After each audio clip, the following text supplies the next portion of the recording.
LSU. I was actually in, I started as a doctoral student, but I kind of went back and did a master's in secondary English education. And, LSU was like part of the Holmes program at the time. And I had my supervisor was actually David English. And which was, okay, what have you. But I think I had some classes with Bill, and me, Marla. Yeah. I was just,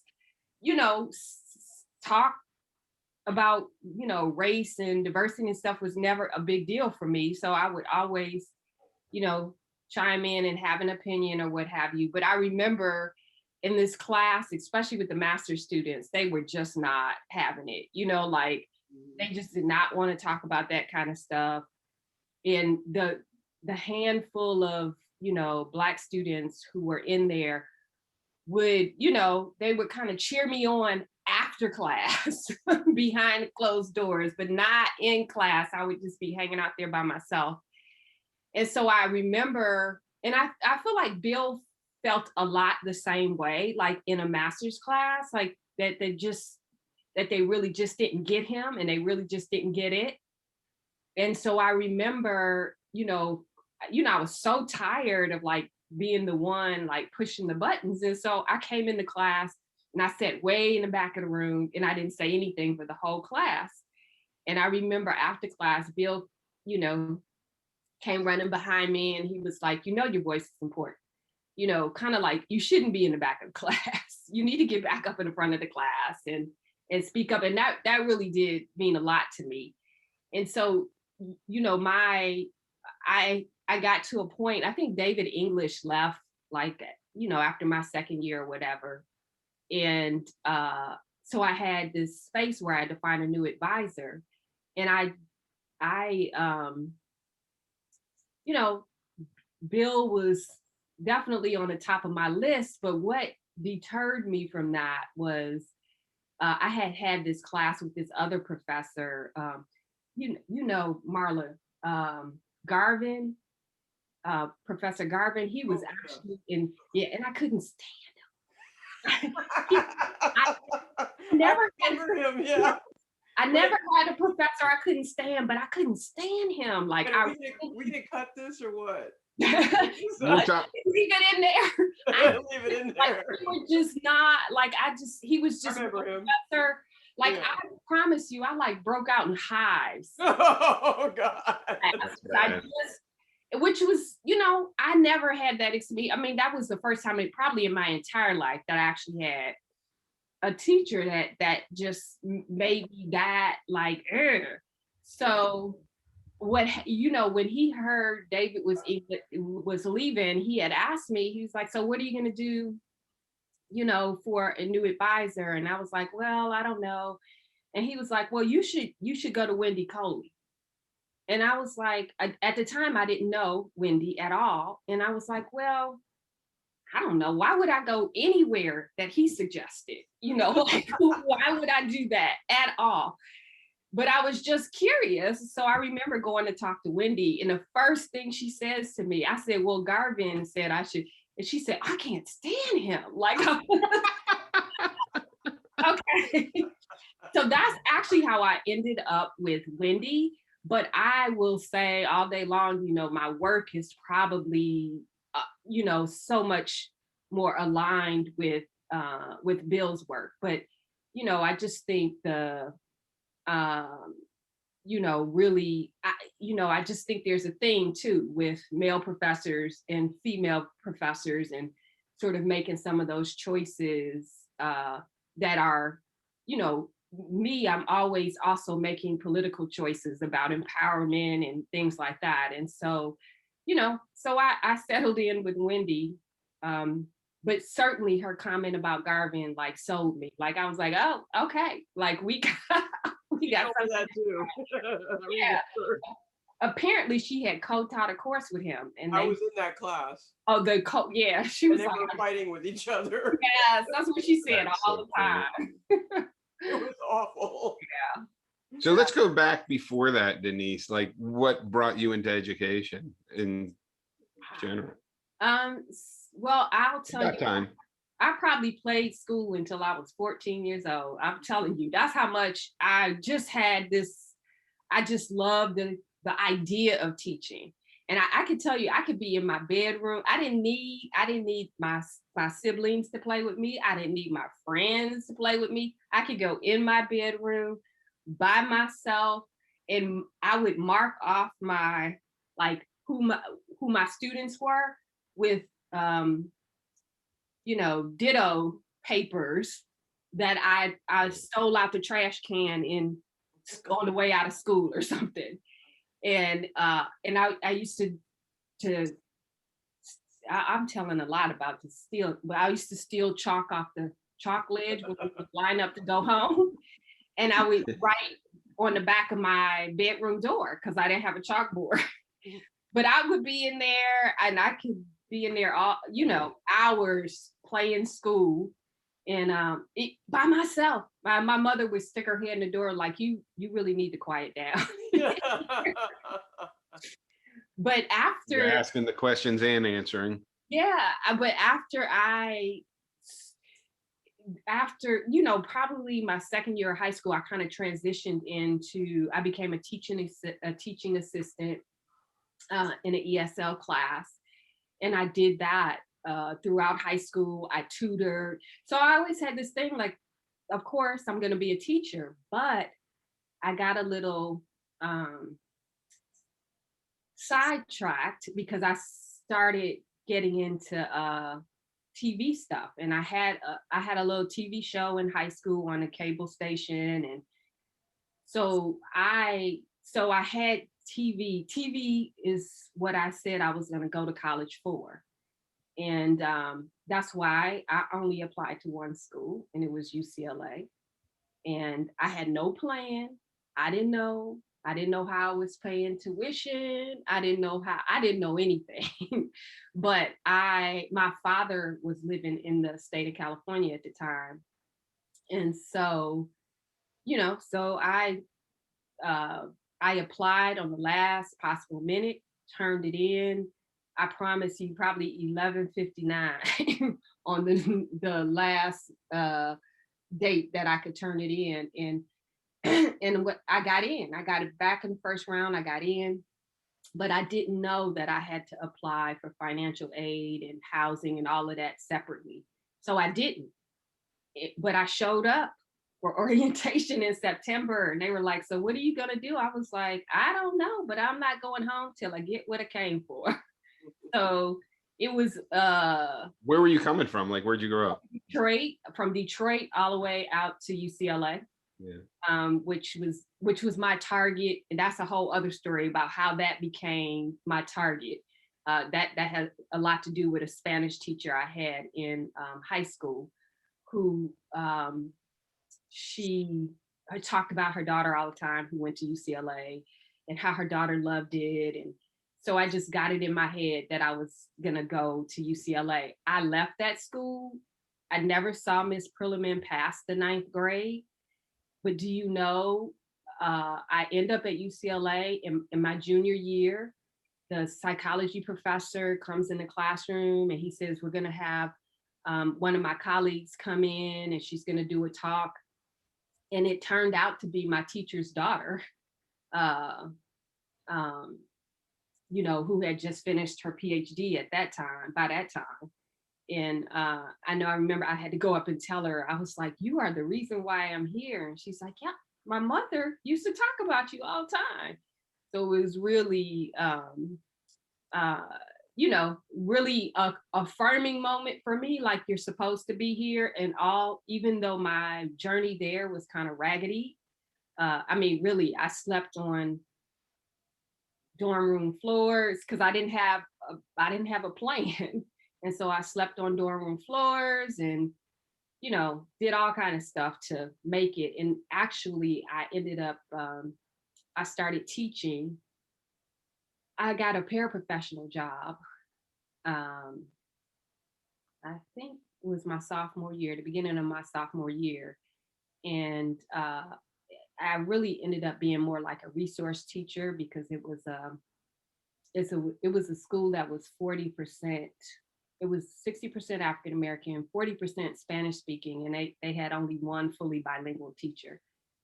And so I ended up, being the resource teacher there actually for 4 years before. When I graduated, I had to make a decision whether I was going to do the TV stuff, which I had been doing in my summers, or was I going to do the teaching. And I decided on TV because I knew I could always come back to teaching. And TV, you kind of gotta break in. Mm-hmm. So that's what I did. But I knew so I did the TV thing. I thought I was going to BET. That was my plan. That was my dream there. And I ended up getting the opportunity there. But as soon as they were gonna make the offer, it was like a program coordinator or something that job I was going for there. Their stock went public. So I ended up in limbo. I went home to Detroit, and through a whole series of events, I ended up working for ABC News affiliate. My second day in that TV station, though, I was like, oof, I will not stay here. I will not be here forever. I think I started studying for the GRE the second day at the TV station. I was there at least 4 years. What was it that turned you off? The pace of it, or the environment was toxic, or what? Can I tell you? Okay. When I went for the interview, I was sitting in a reporter cubicle, and they were like really high cubicles, so you really couldn't see around you. But on the other side of the cubicles is the area that they call it the bullpen, and it's where all the producers sit around a gigantic table, and they're like putting their stories together. And then there's an assignment desk editor who assigns the stories to reporters. And so I'm sitting in there trying to type up a story from wire copy, and all of a sudden a fight breaks out. And a producer, I guess the assignment desk editor gave one reporter's story to another reporter. And so you can, I hear the reporter come in, and he's like, what the fuck? And he's going off, and you, all of a sudden, you could tell it was about to come to a physical altercation, because you could hear chairs moving and people getting up. And I remember the news director came over, and he leaned down, and he's like, it's not always like this, Which is not, it is always like that. Yeah, not true. The newsroom, just because it's high intensity, it's you're putting on, at the time, I think we had 3-4 live shows a day, and it's very interdependent, all the pieces. So if some piece is out of line, like if you don't catch it, it's gonna show up on air. And so it's just a very high intensity. And just because you're sitting there, typing, just because the music has come up, the anchor is on, and they're reading story 1, doesn't even mean story 2 is done. That's the pace. Like, you are like writing as they are reporting. And so I was just like, yeah, no, the people look old in the station. They I'm like, I'm not staying. I don't want to age that way. I was like, yeah, that's not going to work for me. And then all my opportunities to produce and stuff, I was following the education beat. I was doing all this education related stuff. So I was like, it's time for me to go back to school. So that's what I decided to do. And I applied to LSU, University of Georgia, University of Michigan, and University of Chicago before they eliminated their ed school. And I went out to the mailbox to put them in the mailbox, and it was an ice storm. I slid into the mailbox, crashed my car into the mailbox. So I politely took out Michigan in Chicago and threw them in the trash and dropped the other 2 in the box. So, and you know what? In LSU, again, I had no idea about, obviously about the curriculum theory project. I really thought I was going to school to do some stuff around. At the time, I was really interested in learning games.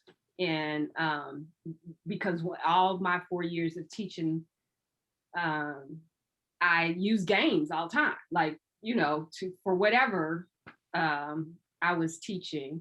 And so that's what I thought I was going to do. But and that was just a master's at that point, or that was a doctorate? I went straight from a bachelor's into the PhD program, and then kind of got decided I needed to get the master's along the way, just because I wasn't sure at the time if I was going to go back to K-12 or move forward. And K-12 was still on the table. It was my professors who encouraged me to go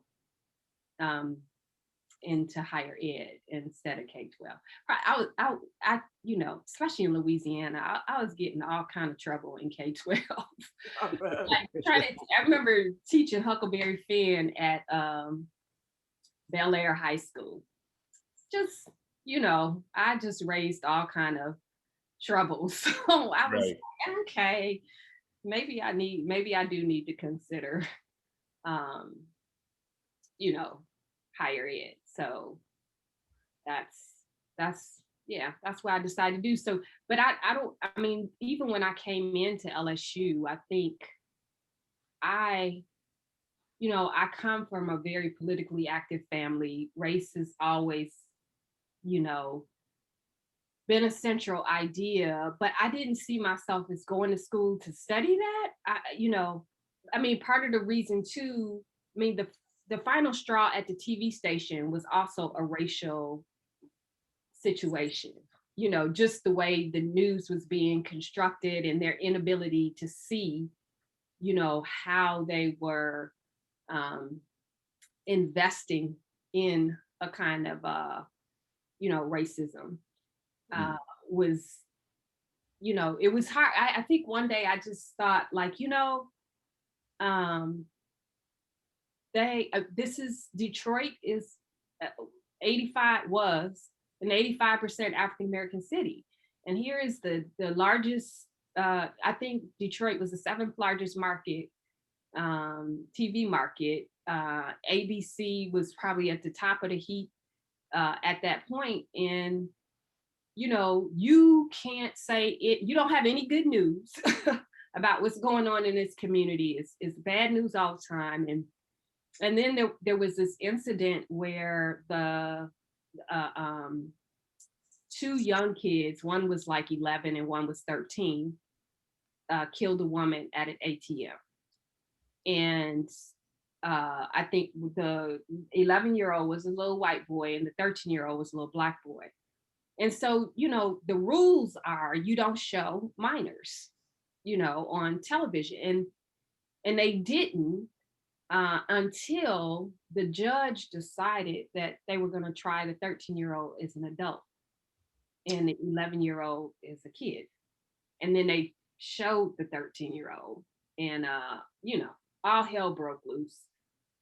People are calling the station left and right. And by that time I had learned to answer the phone and just say, I think in the beginning I would answer the phone and have arguments with people about news stories and stuff. But by that time I was like, I kind of learned, how to ask questions and engage them in conversation as opposed to like really getting in an argument with anyone. But, I remember myself and one of the reporters went to the news director and was like, okay, we should say something about this. Like, even if you want to hold steady on showing this child's face, we should at least say to people, here are the rules and this is how we're getting around them or reinterpreting them. Because, this looks racist, and it is racist. And so But he refused to do that. So I was like, this all day long, I can't, it makes, it was, I felt a lot of times, I was casted as unreasonable because of the arguments I was making. So when I decided to go to grad school, I definitely was not had anything about doing race work or, knowledge work at the level that I do. It was not on the forefront of my mind, but it kept slipping out of me.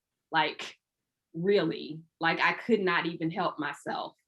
Every class, every conversation, even the classes that were outside of, the outside of CNI, you know what I'm saying? Like I was taking several English classes, and also I would say this was my first time living in the South. Yeah, I mean, Detroit we call it up South because all the Black people in Detroit come from down South. But, living in the South is very different, I think. Even the modes of resistance, I feel like, are very different. And, coming from Detroit, we will protest for any reason and every reason. It's just like kind of, it's the personality of the city, really. I mean, drawing back from, labor rights, activism, and then civil rights. So I just, that's how I understood the world. That's how I moved in the world. And, going to UCLA, I think really enforced that because it was a time where, we were up in arms about apartheid and affirmative action. And so we were always, protesting on campus. And so it was not, so for me, coming to LSU was different. It felt different. And it's much more, although I came to understand the resistance as a kind of, a kind of everyday resistance, to things that, people in the African American community perceived as, wrong, but it was kind of like, this is wrong, but this has been going on here for a long time. So this is how you work around, was the kind of approach. And I find it frustrating being here and not having a very direct confrontation with these things. Right. And I'm like, come on, people. I know. Let's organize. Right. Which is how you, like, for me, that was how I was seeing it. Like, come on. But, I think it was really my mother-in-law probably influenced my thinking about that a lot. So she wasn't my mother-in-law at the time, but she, Chuck and I had been dating for a long time, and so, and which is also part of the reason I end up at LSU, was her influence. And she just really had, she was clear. She could call out, the situation and she could tell you what was going on. But she just had a very different way of approaching it. Like she told me this story about, so I forget what her title was at LSU, but she was in the president's office at LSU for a long. So she was probably one of the highest ranking Black women administrators at LSU at the time. But she was telling me this story about, there was a protest on campus, which is interesting to me in and of itself. I could never imagine that at LSU, but there's a protest on campus and a young lady comes in her office and she's like, Miss Baszile, you know, it's a protest going on out there. And she said, yes, I know. She said, well, you should be out there. And my mother-in-law's response to that is, no, I'm right where I need to be. She's like, you can be out there because I'm in here. And that really reinforced for me, you know, everybody has their, we can't just think of the activism in one way. Everybody has a role to play in a, you know, there has to be many fronts in a revolution. We can't all be on the same corner. Um, that's that's a sure way to Right. get ambushed. So yeah, no, that really did influence the way I started to sort of, that made me think, okay, so what are these other ways of resisting? And, you know, really trying to be attentive to what that looked like and how that looks different, absolutely different in the South than it does in a lot of you know, northern urban cities. Mhm. So you were there and you were doing learning games, and then something turned you to Yeah, curriculum theory. it was definitely hanging out with those curriculum theory people. I mean, yeah, hands down. Because so what I feel like the curriculum theory project did for me was say, uh, it's it's okay. Like this, your objection, that's an interesting objection. Let's like talk about that. And you know, let's read that. Let's read this thing over here and think through that. And you know, I just think it just opened a space for me that I wasn't expecting, right? I wasn't expecting at all because I'm, you know, I'm, you know, tightening up because I'm like, I'm going down south and I'm going to LSU, you know, and so it was surprising to find it at LSU. Uh, Mm. Absolutely. But I just think it was, um, you know, it was a great experience for me. And after, especially as I just really settled into the doctoral community, that master's community was a little stressful.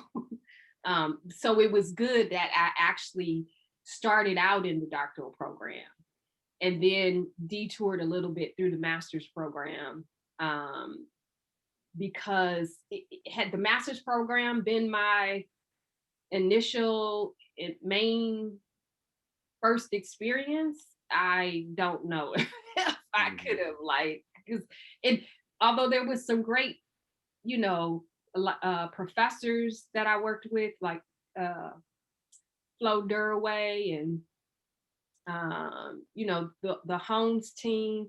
It it was good in that way, but I just felt like I was an oddball in the class, you know. And I think in the doctoral level classes and with the curriculum theory folks, I felt much less an oddball, and you know, more like the things that I was concerned about or interested in would be taken seriously. Mm. Do you remember that time, Marla? Yes. I think you were a class or two ahead of me, right? I don't even I remember we had one class together. I wonder if you remember this class. Was It it was Ron? another class that was, it was, it was, dang, I can't remember the professor in this class, but Was it Ron Good? Was yes, it Toby? yes. Right, That's right, exactly. right, yeah. He And said, I how are you so performative? Remember he said that? and that was, yeah, that was my, I didn't, that class was um you know, of course different for me because right, it's going to be really all this science learning. My whole mission in that class was to prove that there was no, you know, solid theory of critical thinking that could be thought outside of a cultural context. Right. And I remember the book. It was terrible. That yes, oh my god, it was like, oh my god, this is I terrible. stand it. I know. I'd be like, oh, why are we taking this class? I know that class. It was a little bit of a struggle, It was. but you know, he was okay. He Yeah, wasn't Garvin, but yeah, yeah, that's true. yeah, And Garvin's background was, I think he had some kind of psychology, something like he used to play all these psychological games in class. I tell you what really made me not like him was he, he just did stuff that was like what is it? Like, what does this have to do with learning? Like I think one class he pulled, he had a quote. So we had been reading David Tayak's work. He pulled a quote from Du Bois, and he said, he asked the class something about the quote or something like that. And everybody was referencing Tayak because that's what we had been reading. And he just like, so he was something like, what's going on? You 2 or 3 Black students in this class should know this quote, because this quote, I was like, okay, this is not working for me at all. So yeah, Ron Good was not, he was not like that, but just the content of the class was like, okay, this is. What was the name of this class with Ron Good? Cognition. Yeah. Say it again. I'm still not hearing it. Cognition. Oh, cognition. Okay. Cognitive studies or something like that. Yeah, it was all about cognitive science. Sorry, you take this class, but you do. I know it was required, or we wouldn't have been in there. Right. You, me, and Toby. And Toby would get up there and do like performative poetry, and Ron Good would sit there and go, "What? That's what you critical theory." I know. I can remember my paper in that class was, I had been working with my assistantship was working in South Baton Rouge with North Baton Rouge with women on welfare, African American women that were from like 16 to 40 that were on AFPC. And my whole paper was about, it was about them. Like I challenged this whole notion of critical thinking based on the work and conversation I was having with them. And, so I talked a lot with them because they kept talking about how they felt, how people were, spinning this whole narrative about, Black women on welfare. And, they just tore it up. Like they had a really intricate argument about, why that was problematic, how that was problematic, and how even their efforts to get off of welfare would be thwarted by the state, and so, I was getting in a little bit of trouble there too, because of the conversations I was having with them. But, that was my whole point. Like, I just thought their critical thinking was like, this is critical thinking, but it is not, it's very different than what you're proposing here. So yeah, so those are the 2 classes that were like outside of the loop for me. I still have that terrible book in my office. Yeah. I have it. I remember how horrible I had to keep it. I just had to keep it, Yes, I definitely, that class was crazy. Well, that's funny that you're talking about the 2 worst classes. I know, right? Oh, the best we're gonna say Taliaferro-Baszile on the shittiness of Garvin. That'll be right. But I can say about, let's see, so when I think about favorite classes, I generally liked a lot of my classes, just because I like being in a discussion and, thinking through different things. But I will have to say the two classes that are like critical moments for me. And one was Bill's Race, Sex, and Political Style.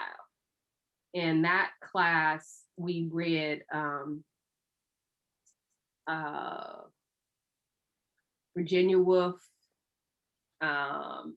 we read we read biographies of Virginia Woolf, Frantz Fanon, Pierre Pasolini, and Foucault.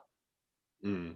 And first of all, just walking through the halls and you see the flyer up, race, sex, and political style, That's I'm like, awesome. okay, but this is Bill. Not like this is Bill. So Was that like a regular course or a one-off course, or?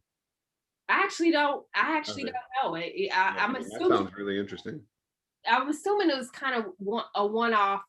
That's the other thing that I really liked about kind of the curriculum theory project, because you could come up on these one-off courses and with these unique titles, that just could spin you off into something like, I think Bill Dahl had one on chaos, and Wendy's was what she didn't call it. She called it. It was multicultural education, but she didn't call it that. It was called something else.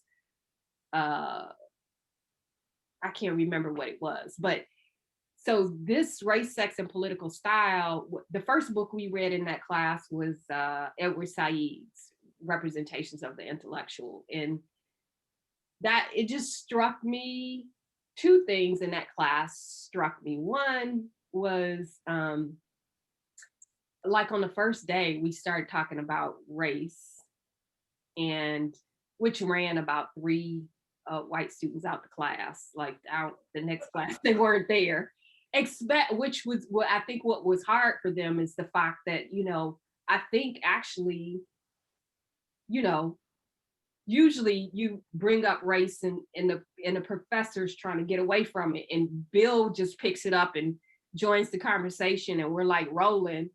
And he makes this comment where he says, I thought like the best way for me to think about this, the problem of race is what is, he said something like, what is my responsibility as a white man? And for me, that was like, it just struck me as, we spend a lot of time talking about what's wrong with everybody else. Why wouldn't we think about that differently? And then the other thing that happened in that class was there was no Black woman. It's no Black woman on the front of the cover of that book. And I was thinking, which struck me, there were white women there. There were maybe Baldwin and Malcolm X were on the front cover. I can't remember, but no Black woman. But so that was one thing. But what really struck me is I sat there and I asked the class, I was like, so what Black woman, if we could put one more picture on here, with a Black woman, who would it be? And like nobody had anything to say. And it was just striking to me, like, wow, that's interesting. And it was interesting because this is the time where like Bell Hooks's work, is I think this is right around when, can't remember if this is just before. This is probably just before Teaching to Transgress, but Black looks, yearning, race, class, and gender, all of that was already out there. So that struck me. And then just the other thing that struck me about that class was I remember leaving it thinking, I don't ever want to be that smart, because these people done kill themselves. They done contracted like them, put a rock in her pocket and drown themselves. And Pierre Pasolini's boyfriend and killed him, and Foucault is just being licentious all over the place, roaming free, and Frantz Fanon, and ignored his cancer till it ate him alive. And so I was like, I don't want to be that smart. But it was I thought it was amazing. I think that's when I fell in love with the idea of I want to know who people are. Like, don't come to me with a theory. I want to know if you killed your wife.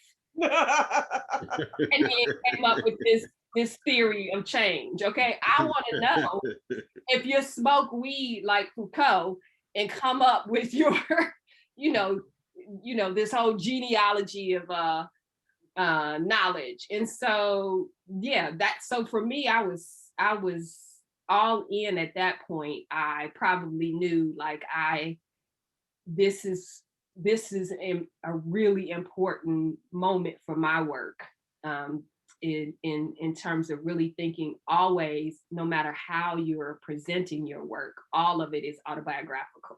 Mm. So that was important. And in my second class, I was gonna say was Wendy's, whatever she called it. It was something like multi cultures or something. And I say that class because that is where I managed to strong arm Levada, Tayari. I remember them.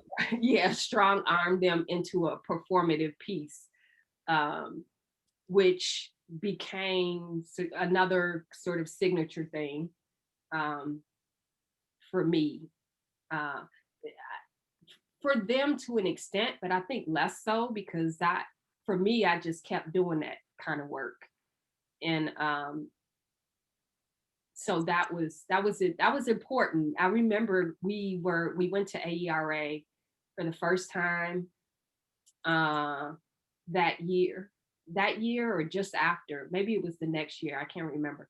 But we went, and I remember it was in San Diego, and we were in a session with Cynthia Dillard, and Cynthia Dillard's crew was doing a reader's theater. And then we had this, the Waiting to Exhale for Color Girls, Waiting to Exhale performance that we had put together in that class. And it was packed. We were up against a session, you'll love this, the session with Michael Apple, Bill Pinar, like Peter McLaren. It was like that bunch of, and you knew it was that like fire in the room right session. And so I remember our session, we must have been right after their session because the room was packed. So we go in, we do this session to a packed room. And like, just people were like enthralled. And I just remember thinking then too, like, okay, here's another piece of my work right here, because it's that, for me, I think that's very back into sort of my, Black arts, Black studies, Black power kind of thing, because, when you're thinking about or trying to think about my work or trying to think about curriculum studies in general as a kind of movement building, you can't just speak to the mind. Like, we all know things are wrong in the world. That doesn't always compel us to act, right? Like that being compelled to act is something else. It requires something more. And so to me, that is the way, that's central to radical social change work, is you got to bring your whole self to it. It cannot be the mind without the body or the body without the mind. It has to be all of those things. And so for me, it was always, how do I bring that to my work? And and that's work on the page, like trying to really think about not just theorizing, but the act of writing itself as writing revolution. Like, how do you lean into that on something that's so flat and two-dimensional? Who did you see doing that kind of work that you're talking about with the body and the mind, or is it just something you created off of these different pieces? Well, it came off of the different pieces for me at that time, but I could look back now. I could tell you now, just growing up, that I grew up in a context, I have a lot of, my family is very into social political activism. And so I just was around a lot of that growing up where, um, the social political activism was very tied into sort of cultural production, just in general. And so, I mean, we would go off to a Marcus Garvey to celebrate Marcus Garvey's birthday, and it would be a whole sort of political commentary, but then a festival, of arts and music and food and celebration, and same thing with Malcolm X's birthday. And so that's the kind of thing we did growing up. So for me, it was, I could always, it was clear to me that it had to be more, to, compelling people to leaning into uh, social justice change. And so I think I probably had that foundation, but I can tell you that the pieces come and go, like nothing feels linear in the process. I think I can have that foundation, but I can only think about its significance in my life much, down the line somewhere. And I'm like, oh, okay, I see now like how all these pieces are fitting together. Um, but I really try to follow my, um, just follow my passion, follow what I feel is right. Because in my mind, everything starts as a feeling. And that is, and I feel like, we have tended to, say feeling gets in the way of right thinking. And I keep trying to say, well, all of this starts as a feeling. Like you don't start as a thought. Like you start as like, I feel scared. So I must, what's going on? I feel happy, or I feel like I don't belong, or I feel, lonely, or, I feel like this isn't right. um, and then to me, you got to figure out what to do with that. Like, what does that mean? Why is that the case? And what should you do about it? And what are the kind of um, rhetorical and discursive things that are, you know, um, driving feeling. And and I would say I think everything returns to feeling as well. And it's the feeling that really, in my mind, it helps you move to action. Uh, and it's the communication between the feeling thing and the thinking thing. You know? So, so I don't. To me, they have to work together. But I think traditionally in academic culture, um, that we've tried to like put the feeling thing aside.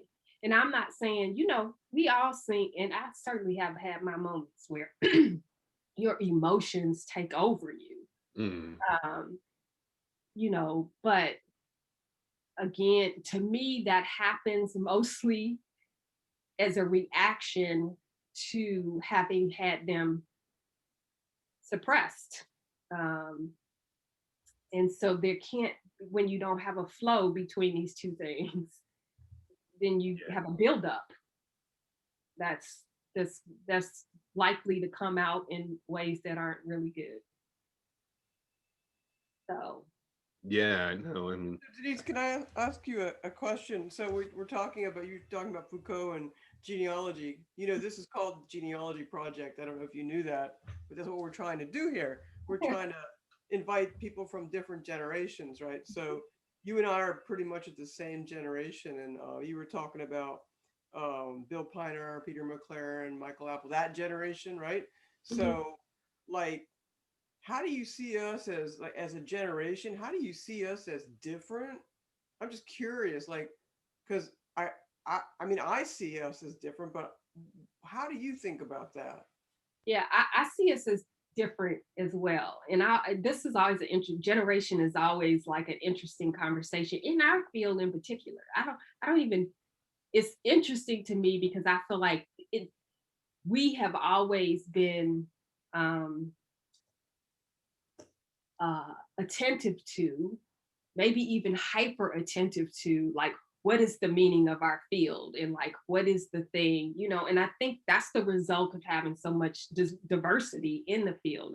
I feel like. And so for me, I feel like the previous generation, and they were vanguard for their moment, certainly, right? And for our foundation, critically important, but I feel like every new generation has to bring something else to the table, and we can't stay here.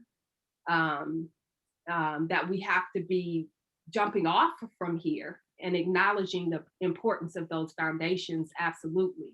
But we have to do our own work. And to me, I feel like our generation has been open to much more um, diversity of, thought, of method, of, um, uh, you know, more reaching for more things other than just to know, but, how do we, um, how is this whole sort of struggle around justice uh, uh, speaking in many different ways, in many different languages, and many different, so the inclusivity, I think, is remarkable. I feel like for our generation, I don't, and I feel like even in our generation, we ourselves have continued to sort of evolve the question. And so what I always wondering is, I was like, what are they gonna do next? That's I feel like we done did it. We done did it. What's coming up? What's coming up next?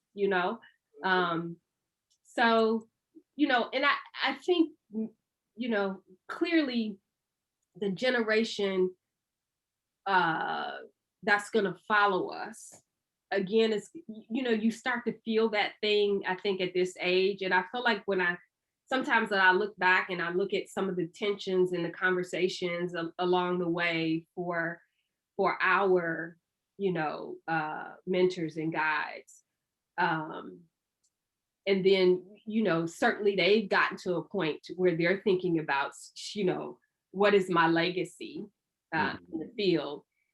And I think I've gotten to a point, as I'm starting to have more and more conversations with younger scholars. It's interesting because I still think of myself as, new and young and hip, but the way they refer to you, you like, okay, they're not thinking of me as new and young. And I'm struggling with that a little bit. But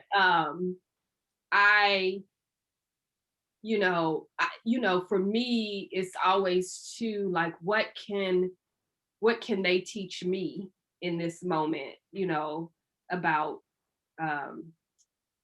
first of all, about how my own work speaks to them, but also how, where it needs to, continue to evolve as well. So I'm very interested in where the next generation is going to go, because I do feel like the other thing is, like, aren't these things like somehow recursive? Yes. In some ways. So I always think about change maybe is going maybe like concentric circles. So you're kind of back at the same place, but it's not actually the same place. Mm-hmm. So, and I think we could see that, happening again and again. So I don't know. It'll be interesting. And So I have another question for you. You know, I read a lot of writers in the field, and you know this. You're like one of my favorite writers of all time. I always take courage from your spunkiness and sparkiness and the ability for you to just boom say it like it is. So can you speak a little bit to that, to about your writing, the process of writing, and like where you get the guts to just speak truth to power? yeah. Well, first of all, let me say part of the place I get guts and confidence is from you, Marla, and you, because you know what? I think the very first thing I ever published was because of you and Mary in the Is that how we work? I think so. That How We Work might have been, I can't remember if it came before or after the I did that piece on Maxine Green. Oh, it was Bill. 4. Yeah. Mm. Well, So, maybe, no, Max and Green was 98. How We Work was like kind of around the same around time. the same time. Yeah, I know they were close. Yeah. I just can't remember which one came first. But that was important to me right there, you know. And I'm gonna tell you why it was important to me. Because again, in graduate school, I would write all these papers and I would get them back with all these red marks saying citation, citation, citation, citation. And I'm like, well, can I tell you that I came to this thought on my own? Okay. I did not come to this thought because I read this text. I ain't never even seen this text, you know. Right. So, you know, part of grad school for me was learning how to play the game. Like this, you know, like I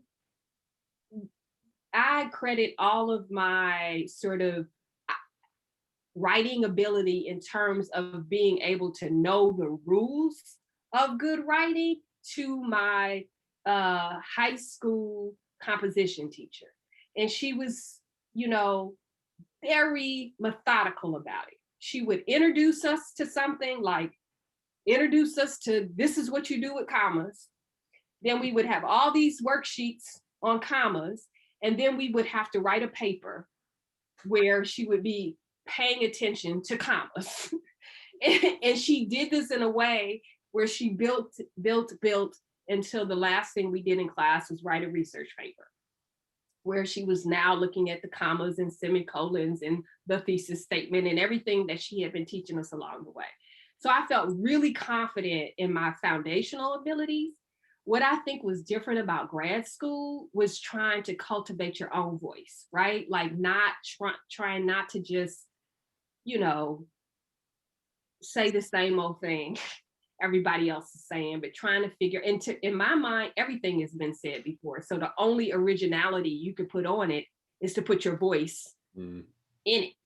And so when I started doing that though, citation, citation, citation, which was to me an assumption that I didn't know how to cite, but yes, I knew how to cite. I learned that a long time ago, but you know, this conflict between saying something that I'm coming to through my own experience and then having to pretend as if I got it because I read X, Y, and Z was a real struggle for me.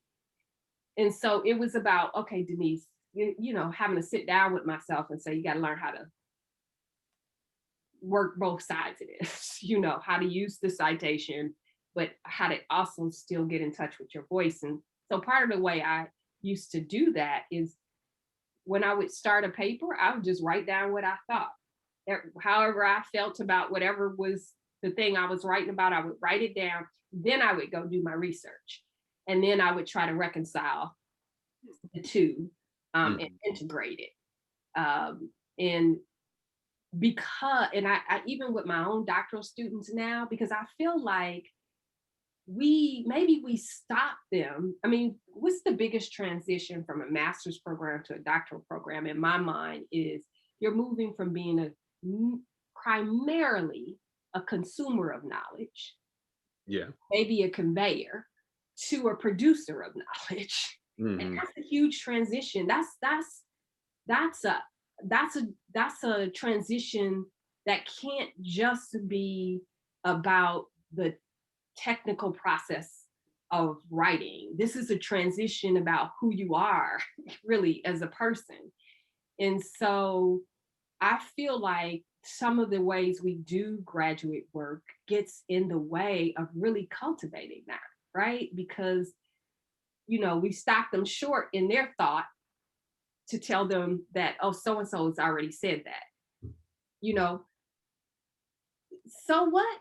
If so-and-so has already said that, did so-and-so came to it this way, but I came to it this way, and so for me, it's really trying to have a conversation with my graduate students about how to critique the whole business of citation, but then how to engage in it in a way that is about standing on shoulders and not just playing the game of scientific citation, which is tricky.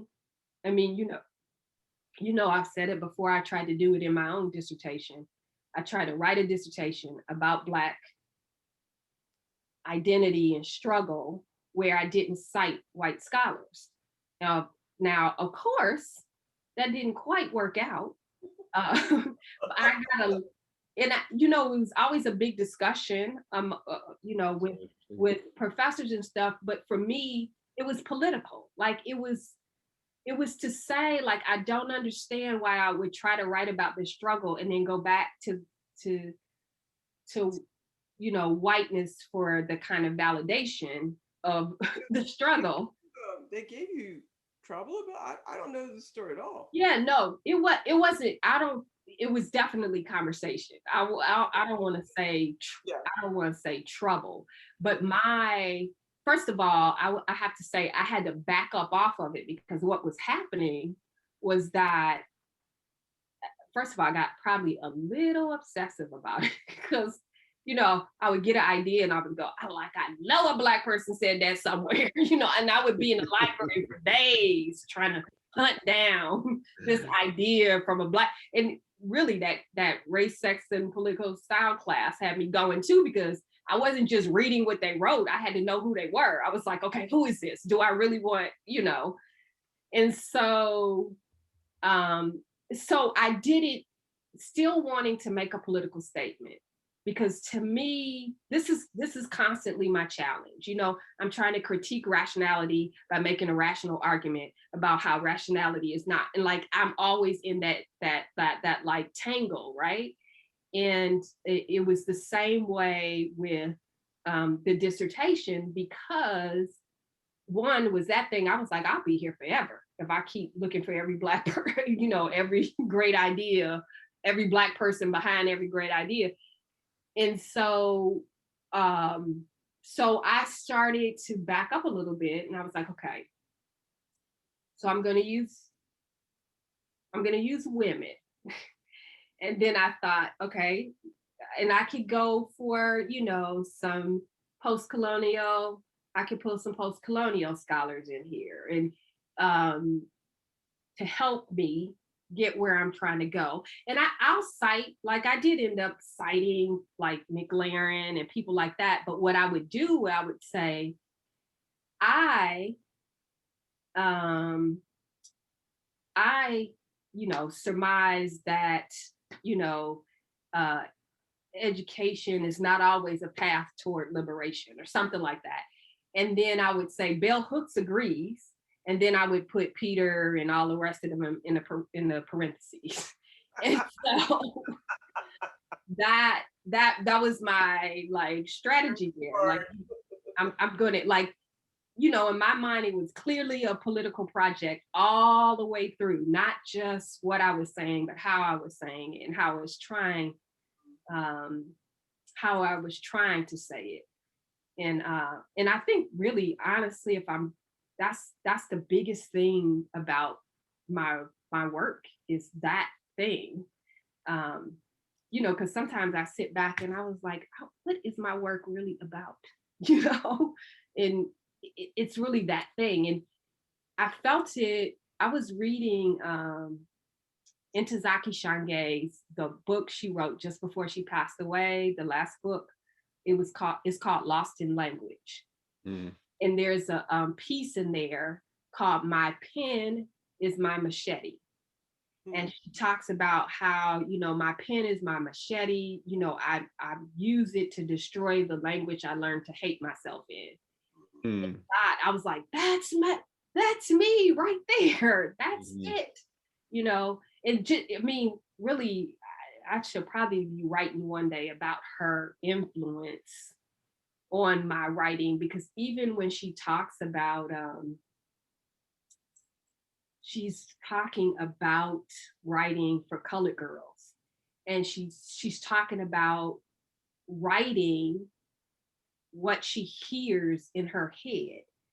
And so it creates this space between, this is how you write in the academic template, and this is how you speak to be understood, and to know that every time, I always say about my work, I want it to slap you or hug you, depends on what you need, but I don't want you to be able to just walk away with, I don't know, this theory or that theory. Like all of that's already out there, and people are already doing that well. And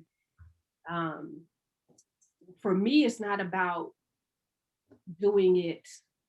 It's not about proving the theory, or it's about engaging in the conversation in a way that says not everybody is like this and not everybody is like that. And so and just feeling empowered in that possibility in and of itself. So yeah, I would say that is everything in my work, the way I write. And it's hard though. It's hard because you always got the little voice in the back of your head saying, you're breaking the rules here, or you're not. Someone's going to judge you. Yes, constantly, all the time. Publishing, the whole publishing industry is like, if you don't play by the rules, they're like, no, exactly. The word I, it's like, are you kidding me? I mean, it's right. controversial to use I. I'm like, what century is this, man? I know, that's the thing about it. You think we've gotten past that, but no. No,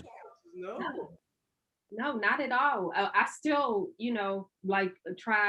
I still have doctoral students, and even doctoral students who, like, all along the way will,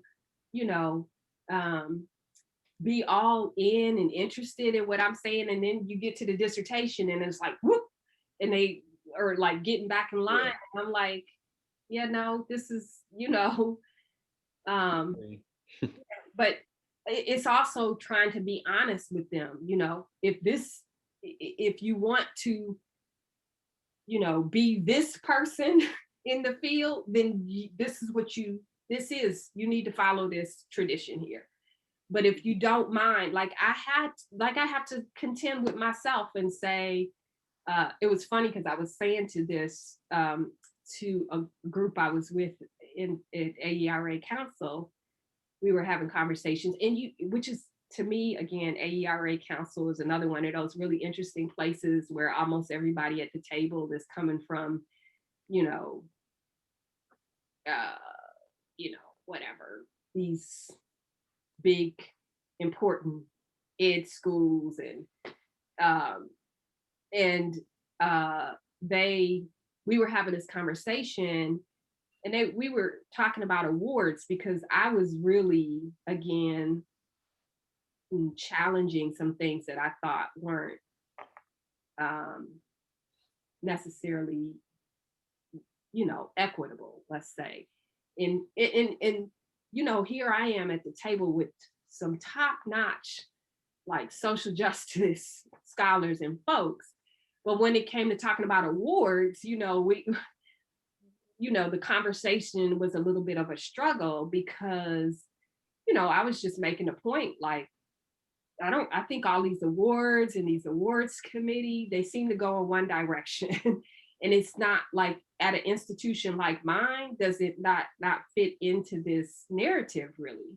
And so, and do HBCUs, for instance, fit into this narrative? And, so I was just making a comment, like I've settled with myself that I won't be getting these awards, like, or these kinds of awards because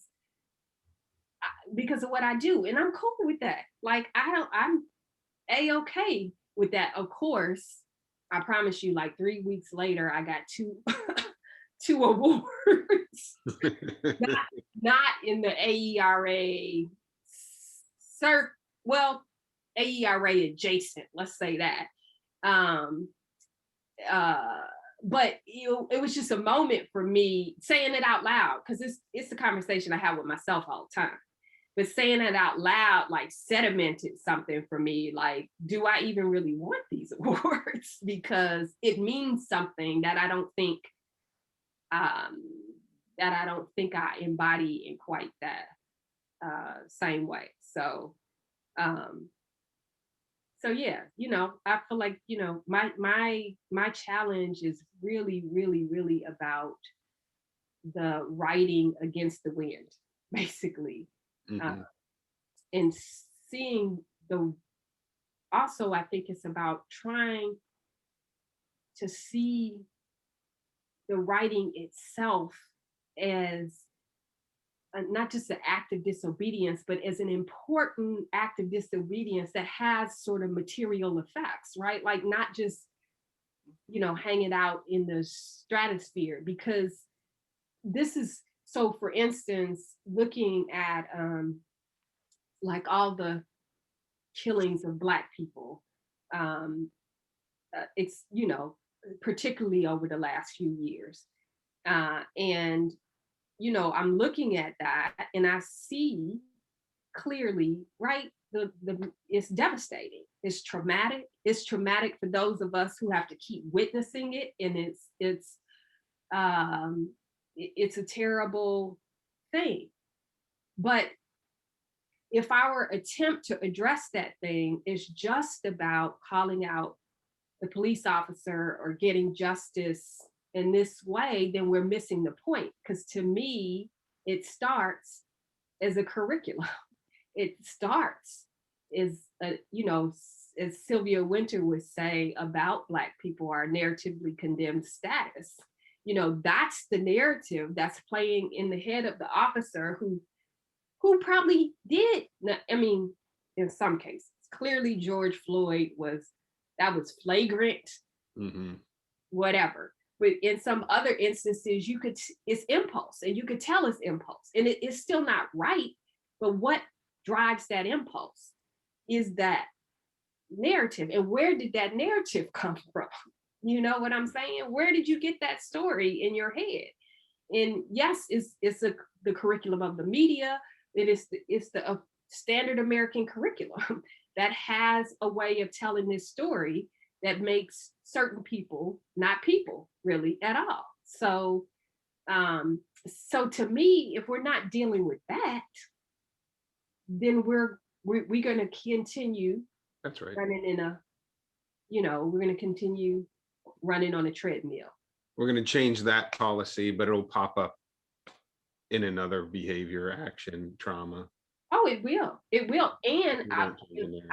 And I will say about policy, because I have to have this argument with my sociology friends all the time, who are about the business of pointing out the systemic,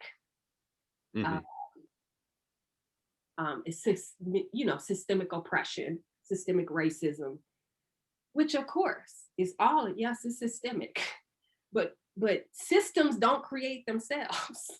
They are created by people, and they're held up by people with opaque, sense of self, So that's where, for me right now, it's like, how do we articulate the thing that is happening between people and systems? Because I feel like what we do is we create the system, then we project the narrative onto the system, and then we act like we have no control of the system, like the system is the system, and the system is us. You know, it's them and it's us. And so how do we, you know, how do you wrestle with that? And what does that mean? And so, you know, this, for me, this is where like the work of James and Grace Lee Boggs sits with me, because it's getting to that, you know, that place where any change is going to happen. Well, first of all, we have to acknowledge that any change for radical social justice ever in the whole history of the world only happened because the people rose up. It didn't happen because the policymakers decided one day, you know, that That's right. this is looking wrong, so maybe we should write a policy. It happened because the people said this is wrong. And we're not going to start leaning on you or making noise until you make a change. And but now I also think about the change is deeper. It's like, it's us. I think we are going to be our own biggest challenge in the coming, right? In the next sort of evolution of the world and humanity. Is going to be us deciding, like, you know, we're not doing this anymore. We're going to stop, you know, buying our food from Kroger, and we're going to get together and we're going to, you know, create a massive community garden. And this is how we're going to do it. You know, we're going to stop fighting with the school system to do right by our kids. And we're going to, you know, start bringing all the neighbor kids to Miss Ellie's house on Saturdays for, you know, this kind of learning.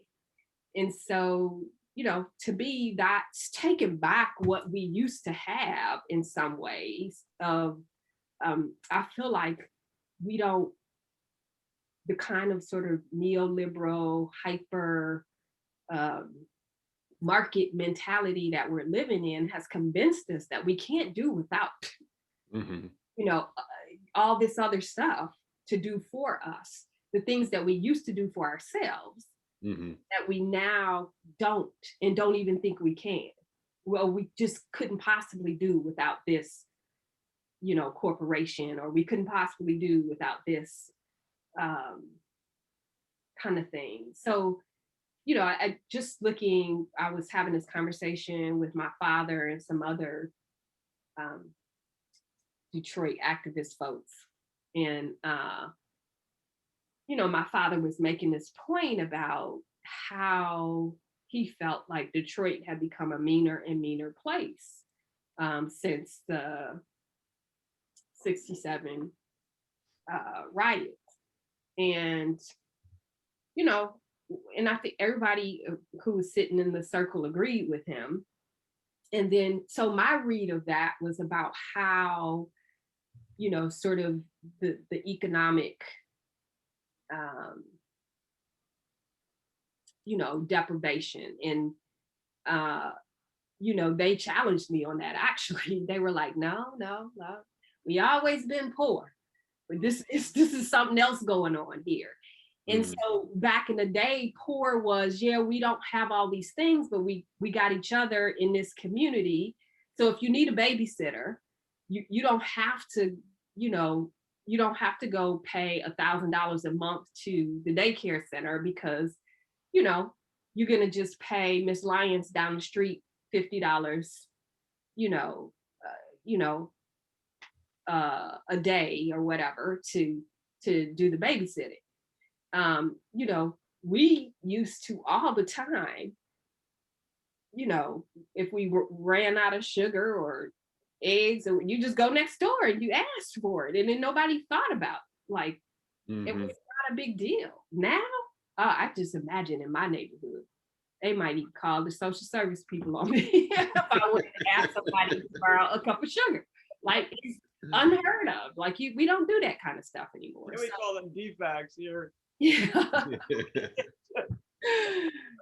So yeah, so I just think that whole notion of, like, how do we get back to, you know, or how do we get to, it's not even back to, I feel like it's like, again, with the concentric circle, is back to and is not back to, because we can't actually go back, but we can think again about the significance of the power of community, and the power of the relationships that we build with each other.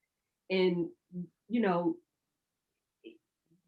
only way we change a system is through that sense of community and that sense of agency, which is, to me, again, I always say that I believe things like agency and courage, these aren't individual characteristics, these are collective phenomena. And it's, so how do we take up those ideas, wrestle with those ideas as a way to change the system, and that we can't, again, we have to be doing many things at one time, but if all we do is march, then we still are going to lose.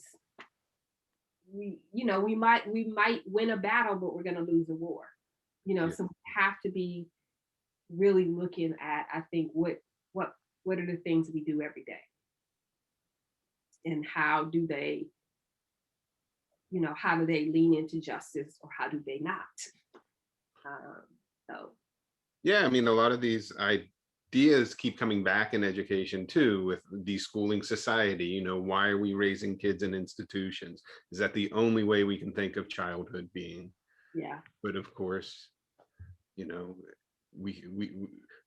would be more empowering if the neighborhood, the community decided what was important to pass on, and not, some figurehead. It does. And it sounds very pie in the sky, but and you can only do it a little bit, right? A little bit at a time. But this is I've been trying to write this novel forever, and I still have not finished this thing. But in the novel, one of the things the main character is trying to do is to create this self-sustaining community,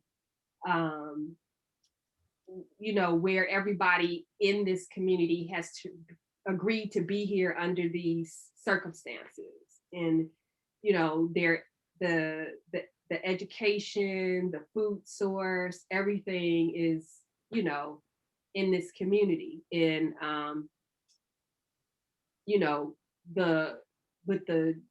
the book opens with the destruction of this effort. I don't know why I felt compelled to start there, and I have no idea where it's going. But in my mind, though, this is this is the thing that we have to work through.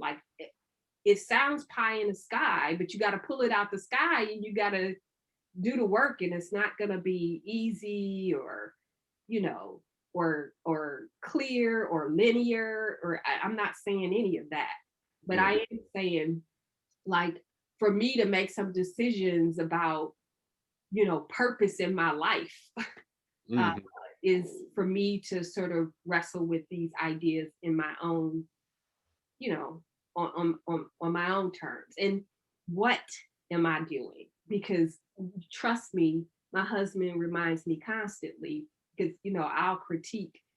He works for Toyota. I always can have a good critique for corporate thinking, and he reminds me all the time, you wouldn't have all those boots you have in your closet, or all those shoes you have in your closet. And I'm like, okay, touche, right? But what is my thing? What is my line? Where am I putting my foot down and trying to lean in? Because we're all tangled up in it. So I don't find it useful to, spend a whole lot of time pointing out how people are tangled up in it, because we all are. But it is interesting to me to ask, where people are deciding they're not going to be tangled up into it. What little space of thing where you can practice your agency in a way that is affirmative and that can grow. So I tell my husband all the time, okay, you go make the money and I'll save the world and we'll be okay. You know, and I can save the world because I don't have to worry about the money that you are making, right? Well, one of the themes on this podcast is always the personal and the political and how they intertwine with each other. And I always think that your work really does that quite seamlessly. I mean, obviously it's a struggle, you're talking about that, but you really are able to bring the two of them together in really powerful ways. Thank you. Thank you so much for saying that. Yeah. I'm glad other people can see what I'm doing, because sometimes it is I feel alone in that thing, because it, I'm sure it feels like to other people like, what is the point? What is her point? And I keep trying to just perform the point rather than spend a whole lot of time explaining the point. Like, this is the point. So I was just having this conversation with Eric Malusky about, we were just talking about this whole context of anti-Blackness and thinking about trying to do something, some work around that context. But it was interesting because he was saying that, I was again talking about this whole thing of, feelings and writing and being okay with uncertainty. Like, I'm not trying to say, I'm not trying to put a period on anything in a really final way. And I'm not trying to take ownership of the right answer, right? Like, I think that's a thing in academia. We always want to be getting to the right answer. And I don't have to, I just want to contribute to the conversation. I don't have to feel like it's a right answer for me, and for where I'm going. And maybe it is for somebody else, but to me, it's really about the conversation and the transformation that happens in the process of the dialogue, the contestedness of the dialogue. So I'm not ever really trying to get to a right answer. And he was just saying the opposite. Like, I got that's where I have to have a sense of what a right answer is before he can, sort of really get going in the writing. So, I think that, and I love that, because I feel like that expresses our field. It's that kind of a thing. Like, we don't have to, we don't have to be in the business of, rightness or final answers. That's why I have always absolutely loved the metaphor of complicated conversation. Like, because that to me is what it is. That's what the field is. That's what the curriculum is. That is who we are. That, and it is, to me, that's been a really powerful metaphor.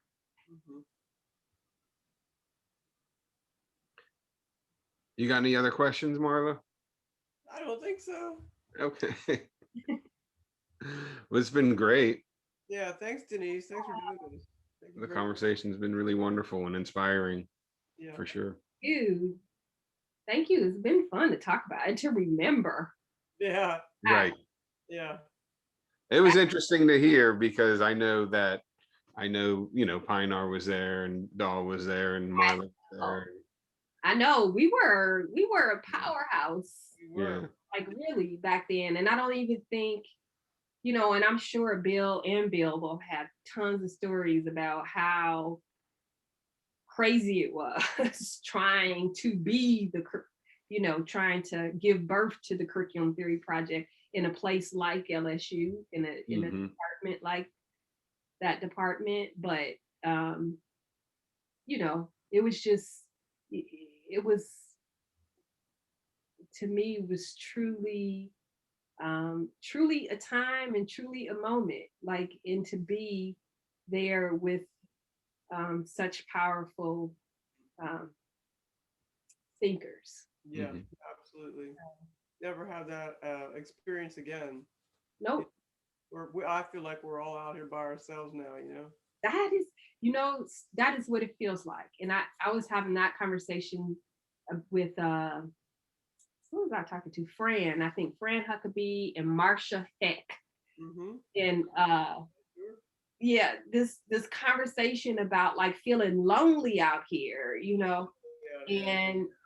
and thinking like, man, I wish I could be in a place where like there was lots of curriculum studies people doing curriculum studies things and bringing on a curriculum studies generation and arguing about curriculum studies and what it is and what it's not. And I wish I could have that. And in this conversation, this is when this whole notion of curriculum diaspora emerged in our conversation. I was like, oh, maybe that is the way it's supposed to work. Like, you know, trying to think about what curriculum studies offers, all these other sort of disciplines and nooks and crannies.